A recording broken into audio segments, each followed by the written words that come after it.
I'd like to start by explaining the C language to you, describing the C language as it sits in the world of all the other programming languages. C is quite a low-level language.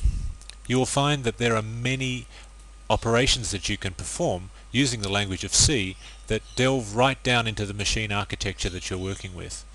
Much more so than with many other languages. Many languages such as BASIC, they insulate the programmer from such low-level concepts such as direct memory addressing and addressing individual bits within bytes. These things cannot be done in many languages, but C allows you to do them. So it is therefore known as a low-level language. And yet, unlike other low-level languages such as assembler, C is a structured language. C gives us many concepts such as functions, blocks, if statements, loops, and other such things that you will find in typical high-level structured languages. C is a procedural language. When I say procedural, I'm comparing that to the other common type of language that you find in the world, and that is the object-oriented language. An example of an object-oriented language is Java or C++. C is a procedural language, which means you start at the beginning of the main part of the program, you work through it step by step, calling procedures as you go. A procedure, also known as a subroutine or a function, is another self-contained unit of code that is worked through again step by step, perhaps again calling other subroutines or procedures, until all the steps that the program needs to follow are completed. Now you might think that's the only way that a program could possibly work. Well, yes and no. Object-oriented programs do not really work that way. I guess at a low level they do, but at a higher level they deal with objects and the way that those objects interact with one another. There typically isn't a starting point. Well, of course there is always a starting point to every program, but there's no necessarily obvious starting point when looking at the code. However, C does have an obvious starting point, and we will learn what that is when we get there in a moment. One of the very interesting things about C is that it is a multi-platform language. You can write a C program in one operating system, such as DOS, Windows, say, and the language, the program that you've written, will then be able to be ported, note the word portable, will be able to be ported to another operating system, such as Unix or the Macintosh or OS/2 or something similar. You will find a C compiler on just about every operating system that's ever been conceived. C is one of the most common languages in the world. C has been around for a long time.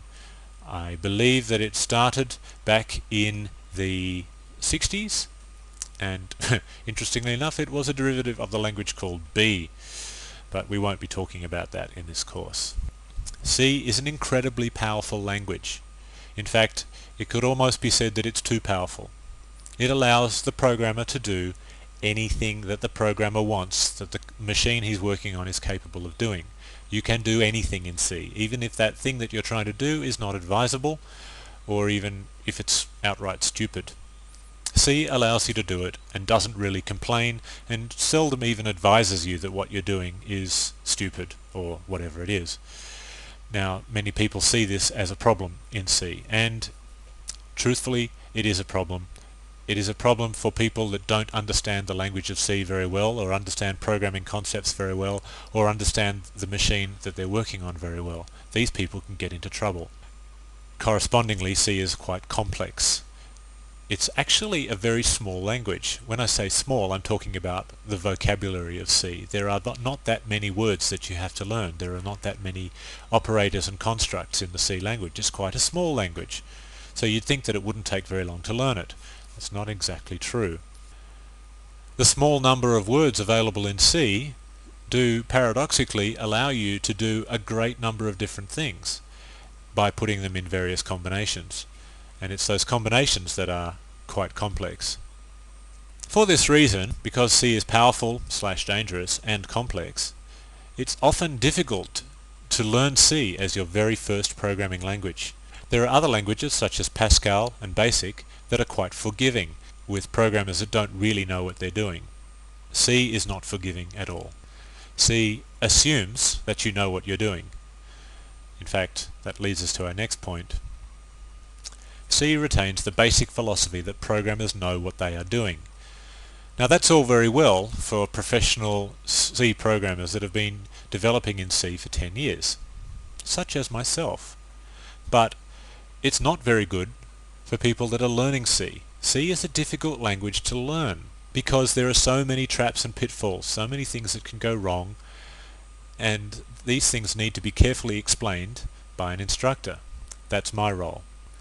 You don't often find the traps and pitfalls of the C language adequately explained. Usually it's left up to the programmer to make their mistakes and learn from their mistakes. Now, I can't possibly make all your mistakes for you. You will have to do that yourself, and you will make a lot. I made a lot. Every programmer in C that there has ever been has made a lot of mistakes and stumbled over a lot of the idiosyncrasies of the C language. Why am I telling you this? Because I think it's important for you to have an understanding of where you're going.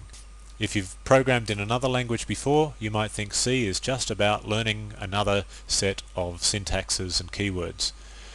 Well, there's a little more to it than that. You may actually find concepts in here that you've never seen presented before in any other programming language. And for the people that have never programmed before, well, I'm sure you're already daunted enough, so I don't think we need to stress that point any further.